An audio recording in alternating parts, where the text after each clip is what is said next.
મહેસાણામાં આંતરજ્ઞાતીય પ્રેમ લગ્નનો મામલો છે। અનુસૂચિત જાતિના યુવાન સાથે પાટીદાર યુવતીએ લગ્ન કર્યા। ડોક્ટર ચાંદની નામની યુવતીનું પરિવારજનોએ અપહરણ કર્યું। યુવતીના માતા પિતા સામે અપહરણની ફરિયાદ થઈ। આ મામલે હવે પાટીદાર સમાજ પણ મેદાનમાં આવ્યો છે। અપહરણ અને એટ્રોસિટીની ફરિયાદ પરત ખેંચવાની માંગ ઉઠી છે।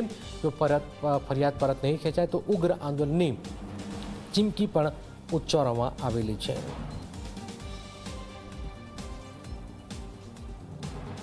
મહેસાણાની અંદર એક દીકરીએ ભાગીને જે લગ્ન કરેલા તો એના મા બાપ એના ઘરે જ્યારે સમજાવવા ગયા તો દીકરી માનીને એટલે એના ભાઈઓએ દીકરીને લઈને જતા રહ્યા।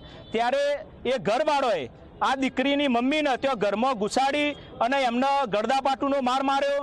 અહીંયા પગે લાકડીઓ મારેલી, અહીંયા કોઈ પંચ મારેલો એટલે હોઠ ફાટી ગયેલો, અહીંયા કબજો પણ ફાટી ગયેલો અને એને ધમકી આપતા હતા કે તારી છોકરીને હાલના જ હાજર કરી દે, નકર તારા ભાઈઓને બધાને અમે ખોટા કેસમાં અંદર પુરાવી દઈશું। આવી ધમકીઓ આપી એને માર મારવામાં આવ્યો। ત્યારબાદ જ્યારે ભાઈઓ જતા રહ્યા હતા ત્યારે એના સામાજિક આગેવાનોએ આવી અને નીતાબેનને પણ માનસિક ટોર્ચર કર્યું અને એમને ધમકીઓ આપવામાં આવી। ત્યારબાદ એ લોકો 100 થી 150 જણા એમના આગેવાનો આવી અને અહીંયા આવીને આ માતા અને એના ભાઈઓ ઉપર એટ્રોસિટી અને અપહરણનો ગુનો પોલીસ ઉપર પ્રેશર કરીને જે આપવામાં આવ્યો, આ ખરેખર જે સામાજિક પ્રસંગ હતો એમાં આવી એટ્રોસિટીની ફરિયાદ ના થાય પણ આ કરવામાં આવી તો અમારી પણ વિનંતી છે કે મા બાપને જે માર મારવામાં આવ્યો એની માતાને તો એમના પરિવાર વિરુદ્ધ અહીંયા પણ ફરિયાદ કરવામાં આવે।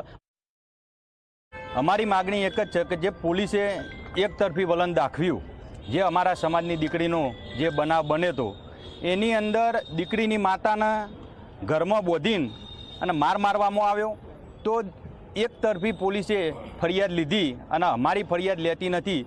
તો અમારે અહીંના પીઆઈને એટલું કહેવું કે જો તમે અમારી ફરિયાદ લેજો, નહીં તો ટૂંક સમયની અંદર આજના યા કાલના દિવસમાં બનાસકાંઠા તથા મહેસાણાના તમામ પાટીદાર સમાજ અહીંયા આગળ એ ડિવિઝન પોલીસ સ્ટેશનમાં ભેગો થશે।